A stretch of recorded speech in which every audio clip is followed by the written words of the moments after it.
আমি তো ভালোবাসি তোকে পর্ব ৩৬।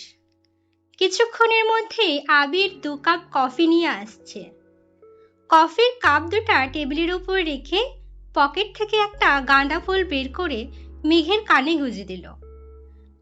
আবিরের কর্মকাণ্ড দেখে মেঘ অভিভূতের ন্যায় চেয়ে আছে। নিষ্ফলক দৃষ্টি তার। আবির ভাই নিজের হাতে কানে ফুল গুঁজে দিচ্ছে। এটা অনুভব করতেই মেঘের হৃৎপিণ্ড দিক বিদিক ছুটাছুটি শুরু করে দিয়েছে।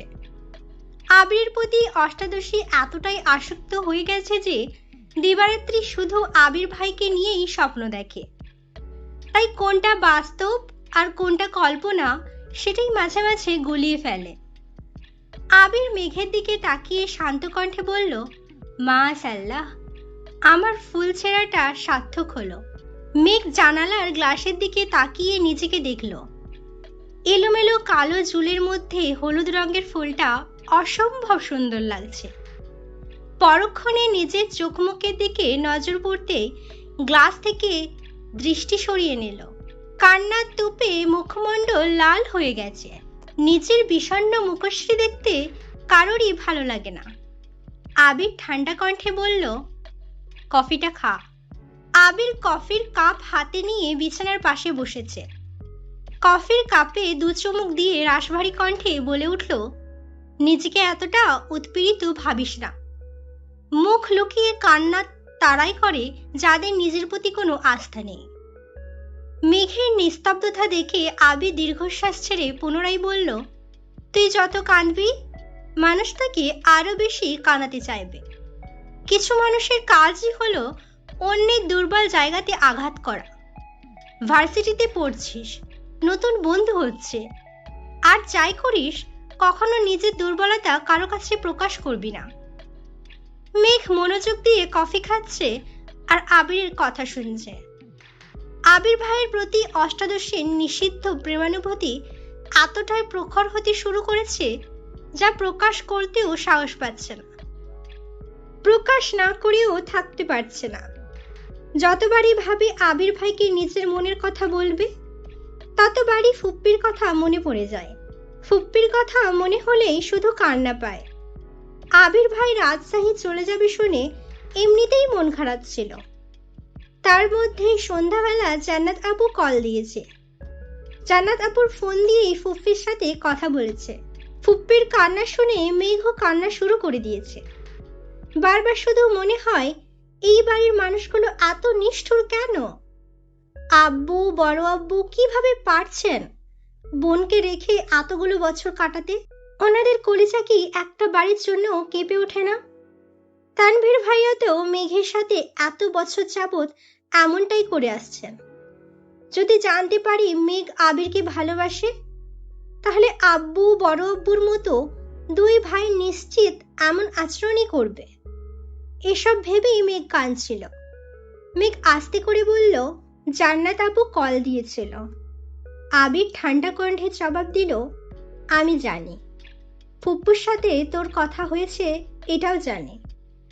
মেঘ শীতল কণ্ঠে শুধালো, ফুপ্পি কি আমাদের বাসায় আসবেন না? ফুপ্পির জন্য আমার খুব কষ্ট হচ্ছে। কথাটা বলেই মেঘ আবারও কান্না শুরু করে দিয়েছে।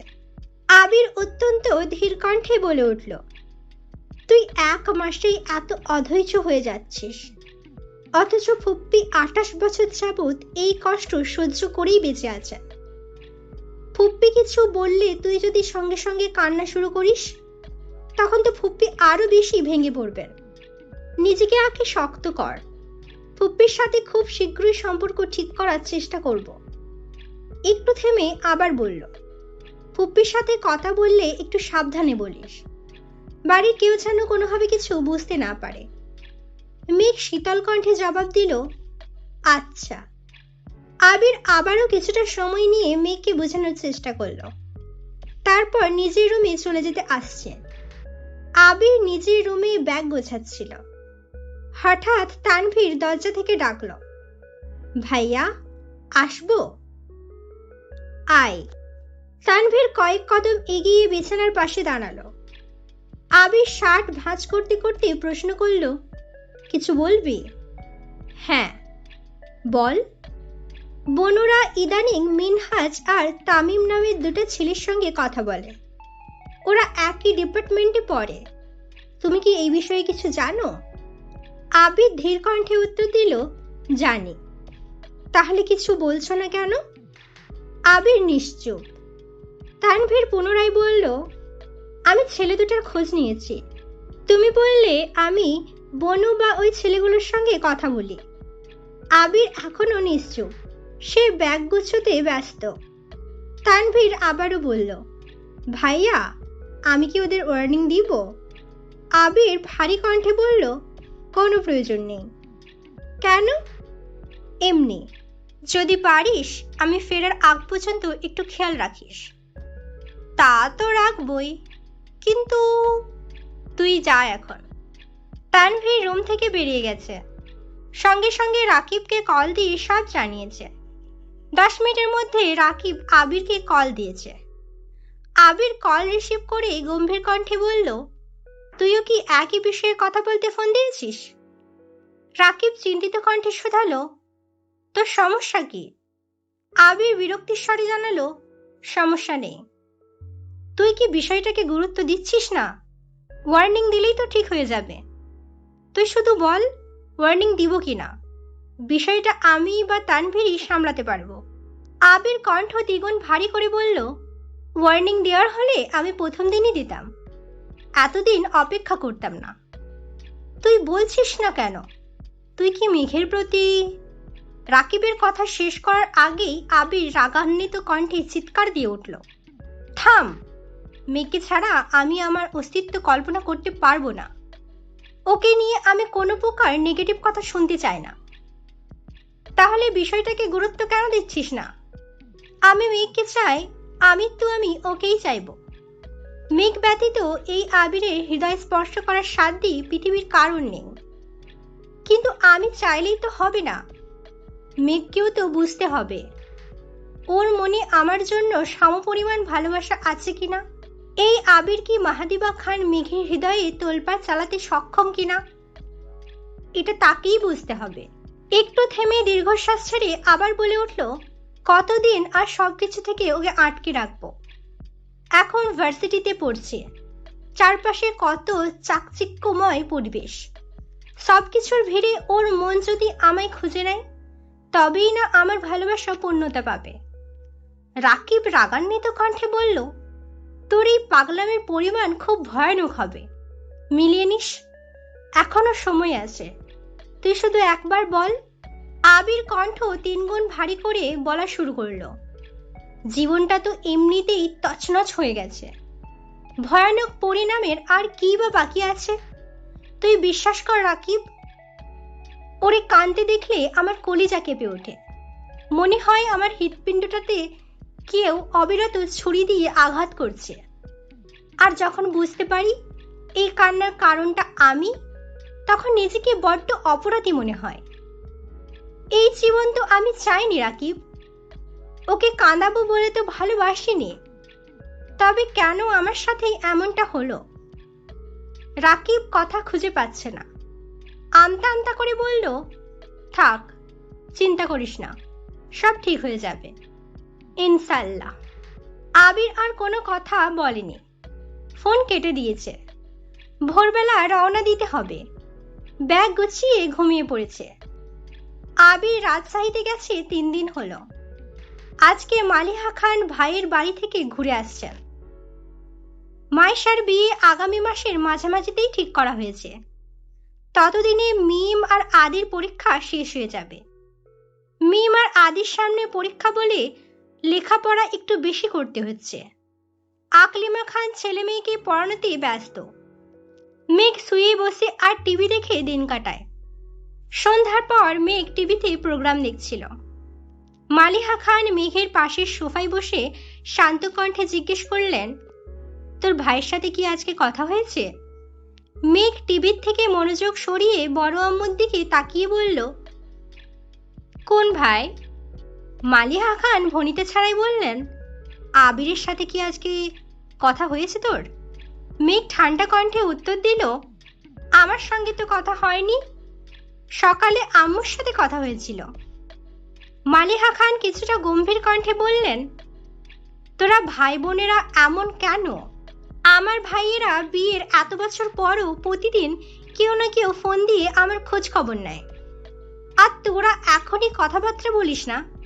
তোদের বিয়ে দিলে শ্বশুর বাড়ি থেকে তো জীবনেও ভাইদের খবর নিবি না।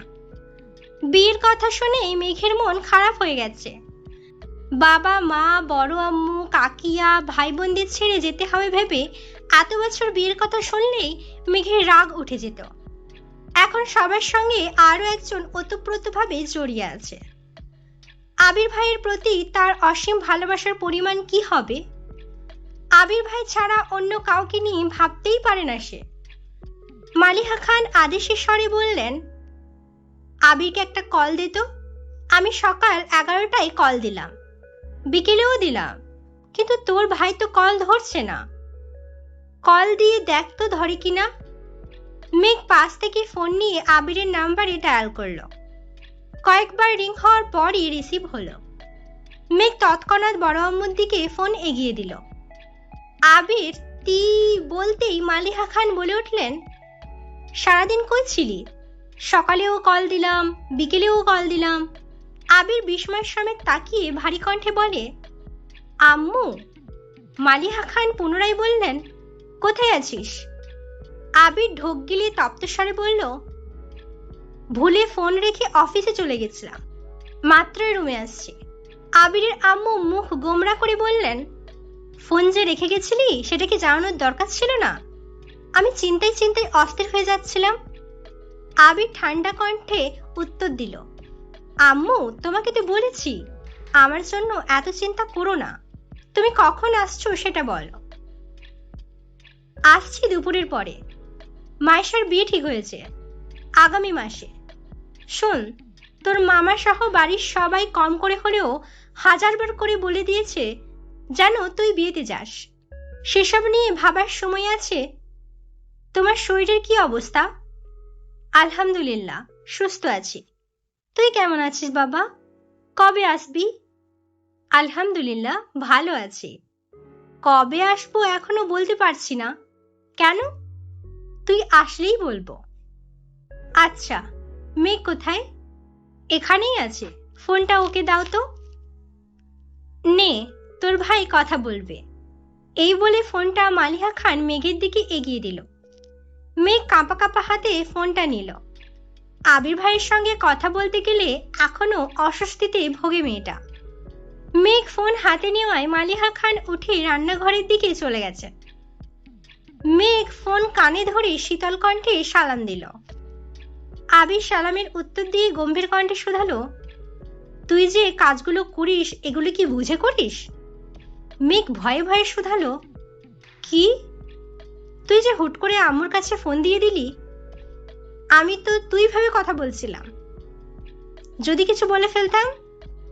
কি বলে ফেলতেন? সে যাই বলি, এমন কাজ আর কখনো করবি না। ফোন কাউকে দেওয়ার আগে বলে তারপর দিবি, মনে থাকবে? হ্যাঁ। আগেও কি কল দিচ্ছিলি? মেঘ আস্তে করে বলল, না। তা দিবি কেন? আমি বাড়িতে না থাকলে তো তোর ঈদ লেগে যায়।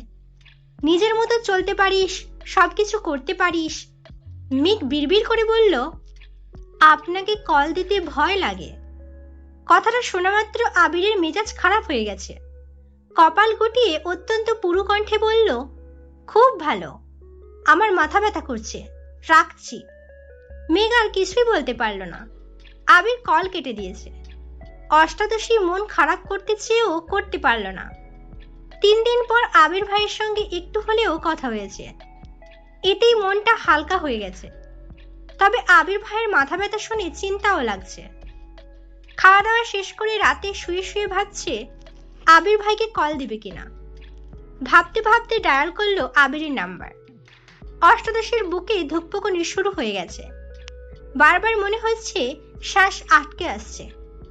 শোয়া থেকে উঠে বসেছে। আবির ফোন রিসিভ করে বলল, সরি। কেন? সন্ধ্যার আচরণের জন্য। মেঘের অক্ষি যুগল কোটর থেকে বাহিরে আসতে চাইছে। আবির ভাই তাকে সরি বলছে? এটাও কি সম্ভব? মেঘ কোমল কণ্ঠে শুধালো, আপনার মাথা ব্যথা কি কমেছে?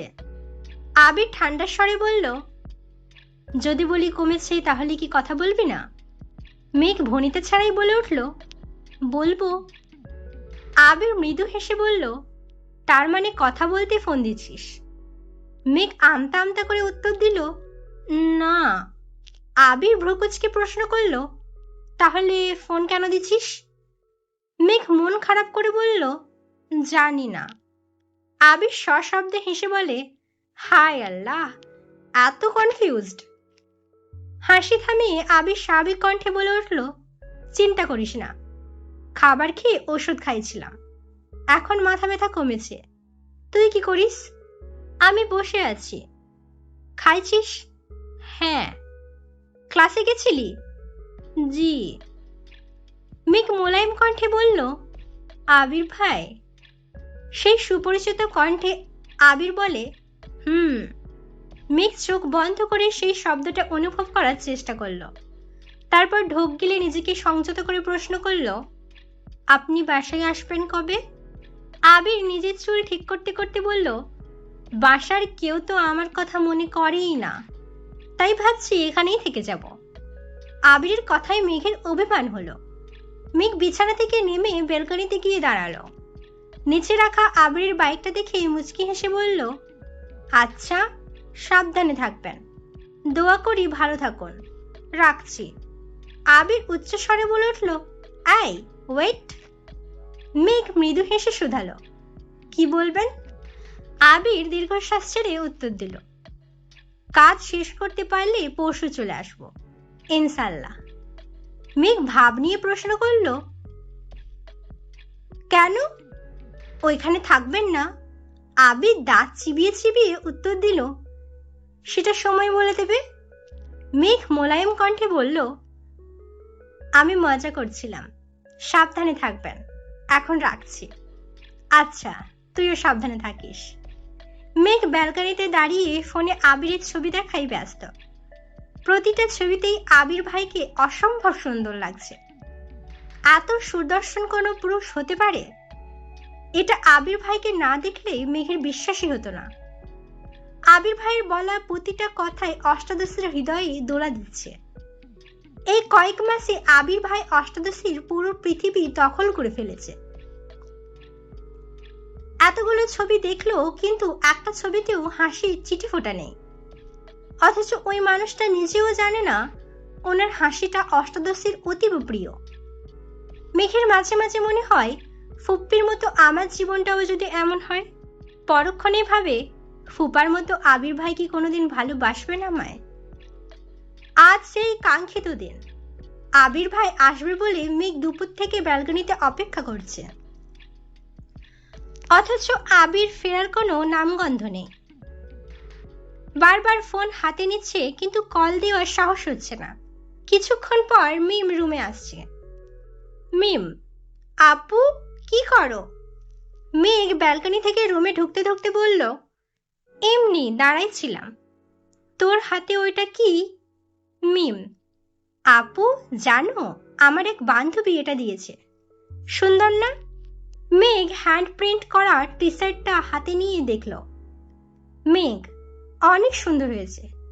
তোর বান্ধবী করেছে? মিম, না, আমার বান্ধবীর বড় বোন অনলাইন থেকে শিখে নাকি করেছে। আপু চলো না, আমরাও শিখি। মেঘ, তোর শিখতে হবে না, সামনে তোর পরীক্ষা না, আমি শিখে তোকে একটা জামার ডিজাইন করে দেব, নে। মিম, আপু সত্যি? মেঘ এক গাল হেসে উত্তর দিল, সত্যি সত্যি সত্যি। খুশি? মিম মেঘকে জড়িয়ে ধরে বলল, অনেক খুশি। মিম মেঘের রুম থেকে বের হতেই আবিরের সাথে দেখা। মিম হাসি মুখে প্রশ্ন করল, ভাইয়া কেমন আছেন? ভাইয়া শব্দ শুনেই মেঘের হৃদস্পন্দন বেড়ে যাচ্ছে। মেঘ দ্রুত পায়ে এগিয়ে গেল দরজার দিকে। আবির স্বাভাবিক কণ্ঠে বলল, আলহামদুলিল্লাহ ভালো। তুই কেমন আছিস? ভালো।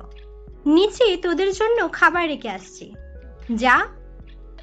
মিম চলে গেছে।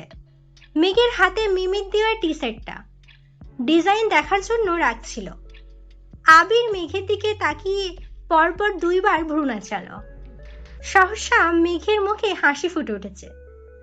আবির মেঘকে আপাদমস্তক দেখে কপাল কুঁচকে বলল, হাতে ওটা কি? মেঘ টি শার্টটা খুলে দেখলো আর বলল, এটা মিমের বান্ধবী মিমকে দিয়েছে। আবির কপাল কুঁচকে পুনরায় শুধালো, তো এটা তোর কাছে কেন? মেঘ আস্তে করে বলল, আমি হ্যান্ড প্রিন্টিং শিখব।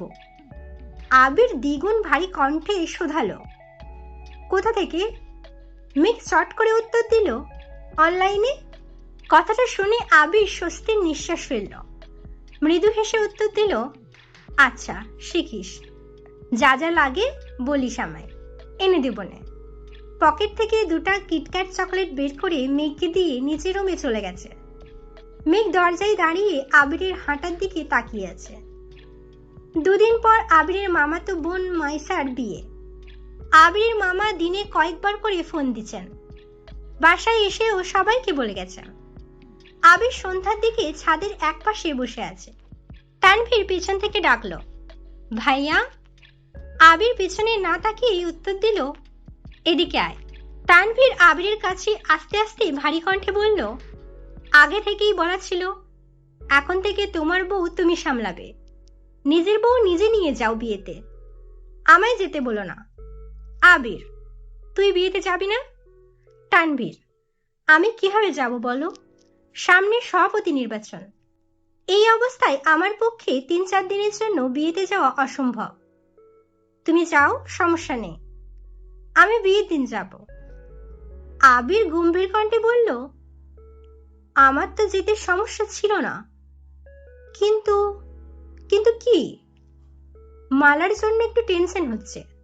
গত 2 বছর যাবৎ মেয়েটা আমায় অতিরিক্ত জ্বালাইতেছে। দিনে রাতে শুধু মেসেজ আর কল দেয়।